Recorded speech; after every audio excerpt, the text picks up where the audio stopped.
Hello everyone.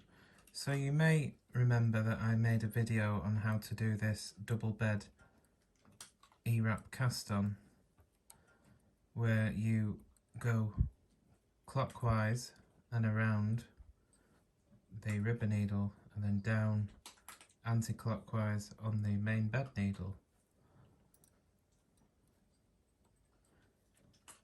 And the reason I'm making this video is because I've come up with an easier way of putting in the ribber comb after you knit the first row. And that's what I'm going to show you in this video. So I'm just finishing up here.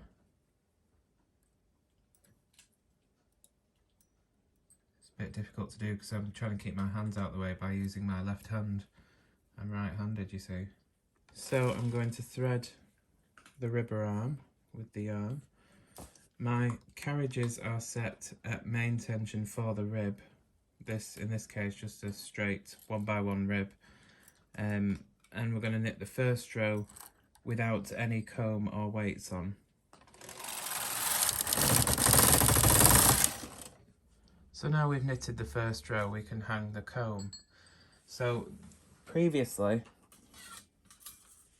I had you in the other video that I made about how to do this cast on, which you can consult if you want more detail on how to do it. We would set the comb in like this, pull the wire out, then try and stuff it through these this first row of knitting here, which can be quite tricky. Now an easier way is to use your needle pusher and just slightly bring forward the needles carefully so they're just protruding past the edge of the gate pegs, and then pull down slightly on the ribber needles just to tighten those stitches up so they don't pop off. See if I can get a close-up of how far I've brought these needles forward. So here you can see the needle hooks are just past the gate pegs, so you can see what working position looks like if I bring a needle forward here. And if I bring it into D position or upper working position, that's there. You see, we're not quite far as forward as that, just sort of about here. And the reason for this is I'll show you in a minute. So I have my comb offered up underneath between the beds, and I'm just pulling the wire out to where I need it to be. And I'm going to bring the comb up between those needles. Can you see this here?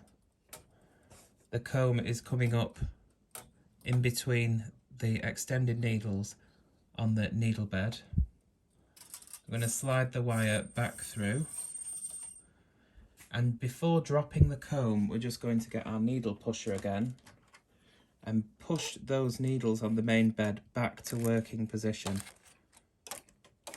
and then we can drop the comb. And now you can see the comb is hanging perfectly right in between those stitches, and then we can hang our weights and continue knitting.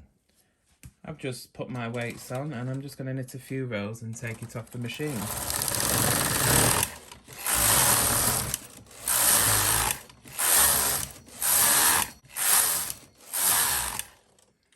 So I'm going to take the sample of rib off the machine now. Remove the weights.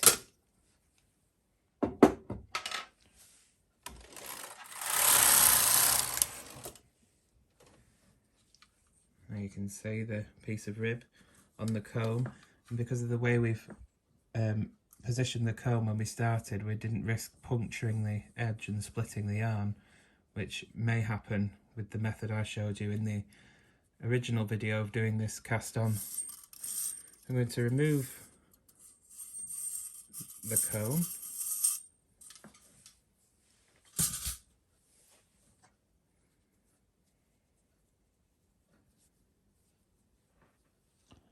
As focusing on that, you can see there is our lovely neat cast on edge.